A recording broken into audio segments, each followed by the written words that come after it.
Hola a todos, decidí grabar este video para tratar el tema de los decretos de suspensión de garantías porque en las últimas horas El Salvador emitió un decreto y existen otras declaratorias de estado de emergencia de otras naciones.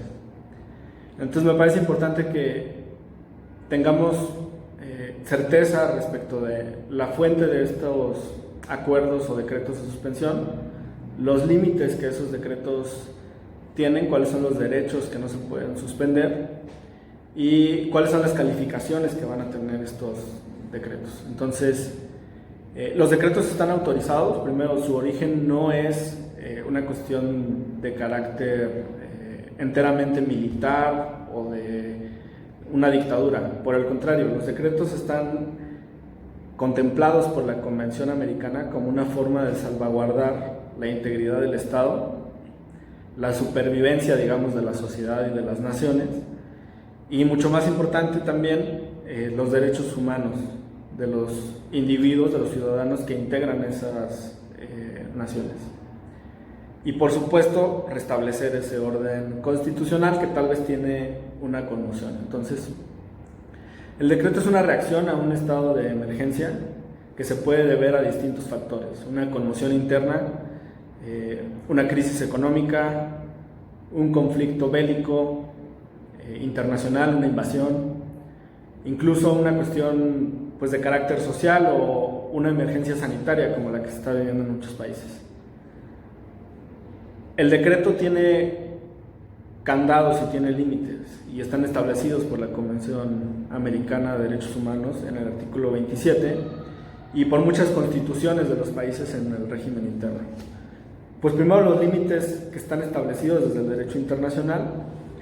El artículo 27 señala que ningún decreto se puede emitir con fines discriminatorios, o sea, no se podría suspender las garantías de un determinado grupo.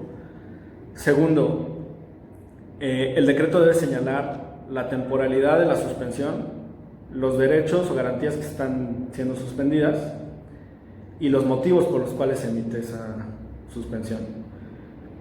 Al ser un decreto que es público y que integra estos elementos, significa que la ciudadanía tiene conocimiento y certeza de cuáles son los derechos que le están restringiendo, durante cuánto tiempo y por qué.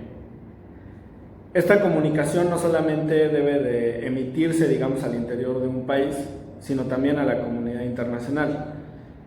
Y el artículo 27.3 señala que se debe de emitir un acuerdo, una comunicación a la comunidad internacional, a los signatarios de esta Convención Americana, a través del Secretario General de la OEA.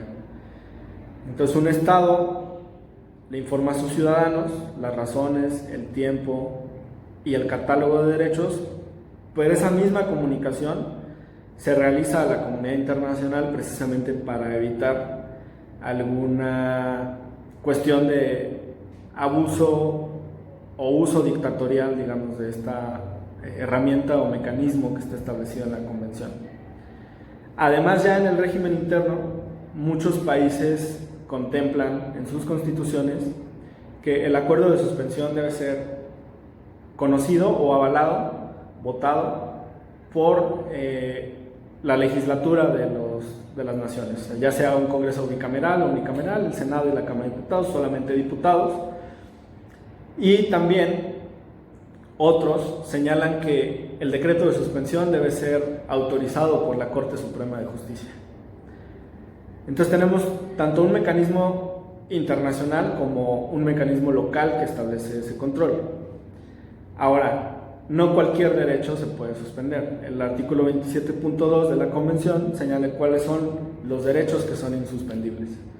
Y ahí encontramos el derecho a la vida, el derecho a la integridad y seguridad jurídica, el derecho a la dignidad, muy importante, la libertad de religión, el debido proceso, o sea, los mecanismos judiciales de protección de derechos humanos deben de seguir caminando. Y como les comentaba, pues esto se hace tanto en el ámbito interno como en el externo.